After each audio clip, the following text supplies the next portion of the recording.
The residents are experiencing problems with regards to water, and this has been happening for some time. Have you been aware of this issue as a municipality? Well, the issue at hand, there are two issues at hand. There's the issue, which is an immediate issue right now that we're faced with the residents of Mothutlung and Tamarsville, which was a water supply interruption from last week Friday up until this morning when the supply was returned to normal. But there's another issue, in general issue that we have within the municipal jurisdiction, which is the general water shortage that we have. In fact, a water supply issue. Just to put that into proper context, Madibeng has got two purification plants, one in Hartbeespoort Dam, one in Brits. Now, the Brits area is designed to handle 60 megalitres a day, that's 60 million litres a day to its supply jurisdiction.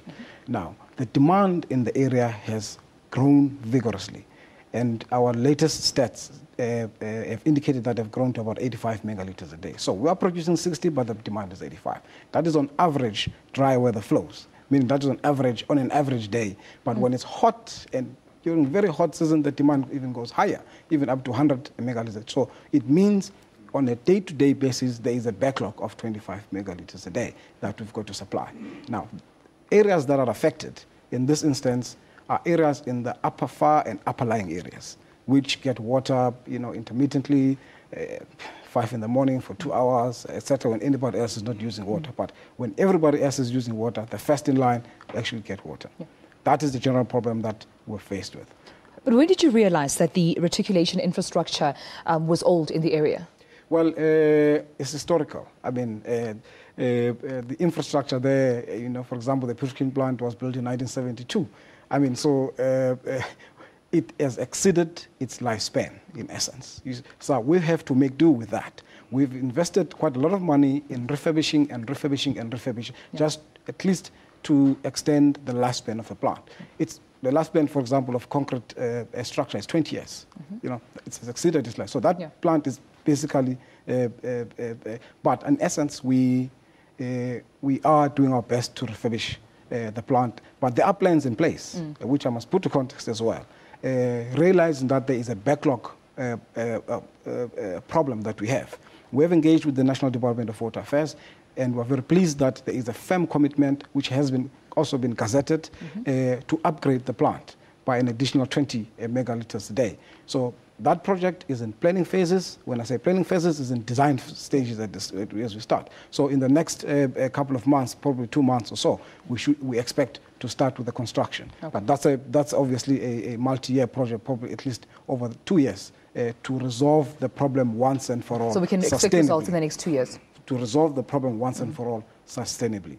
Now, this problem had also been eminent in the Hartbeespoort area. If you recall, in the past few years, every time comes summertime, there's water shedding. We've got to shed water, etc. We've been able to put in resources, and we've resolved the problem in Hartbeespoort. No more such challenge exists in Hartbeespoort area. So you can confirm it right here on AM News that no more challenges of water shedding will be expected in the Hartbeespoort area. It's never been experienced from the past year. We've never experienced any water shedding challenges. Let me not confuse this. There are obviously maintenance issues. That's why we've got maintenance teams. A pipe break there, interruption for an hour or two or so. But that's a different matter. Right. But in terms of the sustainable water supply, that has been resolved. We are now working on the Madibeng, the Brits supply jurisdiction, which will be resolved as planned. All right, Municipal Manager, let's just move on to other questions. I mean, there have been serious allegations thrown to the municipality area regarding officials who have been allegedly reported to deliberately breaking water pipes so that they can gain tenders from the municipality to fix the water pipes again. How true is this? Well, those are fictitious allegations, and we have always said whoever has got evidence of such acts, of any official that has done that, must please bring that to attention of the municipality. Alternatively, the police station is just across the municipal building. Report that to the SABC. We will ensure that those people are taken to task. We've always preached that. So allegations are being made that officials are there, but that nobody comes with at least a name that it is this official. So those are wild allegations, which at this point in time, I wouldn't really wish to entertain. I would like to believe that We've got a competent team that is well dedicated to attempt to resolve the infrastructure challenges that we have within the jurisdiction.